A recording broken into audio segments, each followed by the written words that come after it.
Morning, I'm Sam Amico. And I'm Gianna Tolomeo. And this is Channel 2's 1950s Decade Recap. December 31st, 1959, and we thought there would be nothing better than to ring in the new year and the new decade by recapping the last 10 years. Specifically, the development of the entertainment industry and the legendary introduction of rock and roll to the world.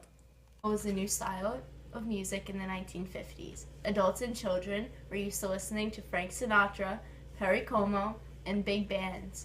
Rock and roll is a combination of black rhythm and blues and white country music.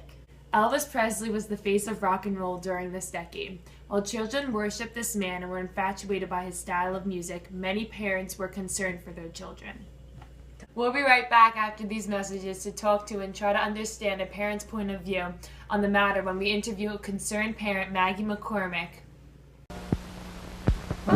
Fullback Bobby is a boy of 9. He can really hit that line. He's a star because he knows he's got go power from Cheerios. He's got go power. There he goes. He's feeling his Cheerios. Cheerios. Cheerios. Yes, Cheerios, the cereal that's shaped like a little letter O. No other cereal is like Cheerios, the only ready-to-eat cereal with this wonderful toasted oat flavor. A breakfast of Cheerios with milk, fruit, and buttered toast is all you need to give you go power. That's because Cheerios is made from energy-packed oats, made to give you the vitamins and minerals you need for healthy nerves, good red blood, strong teeth and bones. So give the whole family go power from Cheerios, the oat cereal that needs no cooking. Then you'll hear people say, He's feeling his Cheerios. We're back and currently joined by Maggie McCormick, who is the mother of 2 teenagers. It's good to be here, Sam. It's good to have you. Good to have you. Now, it has come to my attention that many parents, such as yourself, have grown concerned about the new product of the last decade, rock and roll. Yes, many parents like myself are worried about the influence it may have on our kids' developing minds. Care to elaborate? Sure. I think the main concern is the sexually suggestiveness of the music and the dancing that comes with it. I don't want my kids exposed to such dirty things, such as Elvis Presley's hips. I see where you're coming from. What are you suggesting to other parents to do to fix this problem? I just believe that parents should protect their kids from this music. There are more beautiful and culturally significant genres of music they can listen to. Thank you for your time. It was very nice to meet you. You too. Now, here's Gianna with our surprise interview.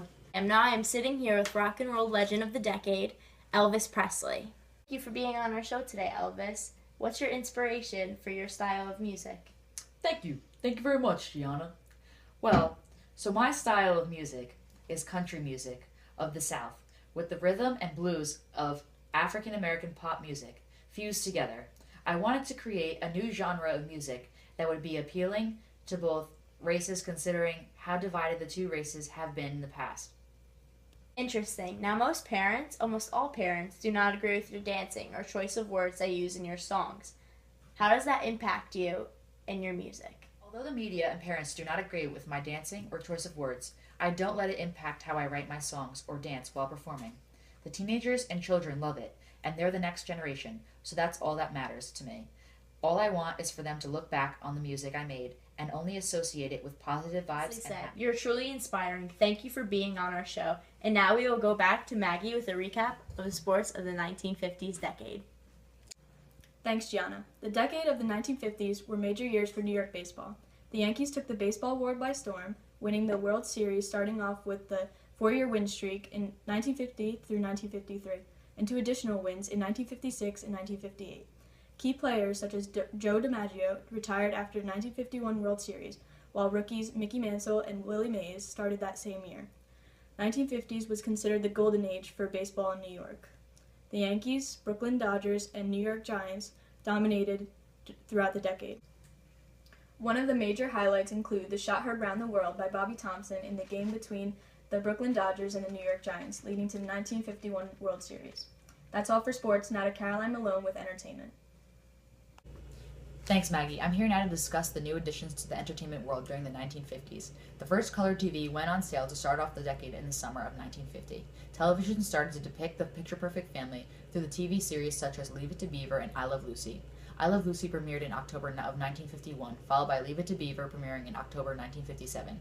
Audrey Hepburn, an uprising movie star, made her first on-screen debut in 1958 on the American musical romance Gigi. That's all for entertainment in the 1950s decade. Now back to Sam and Gianna.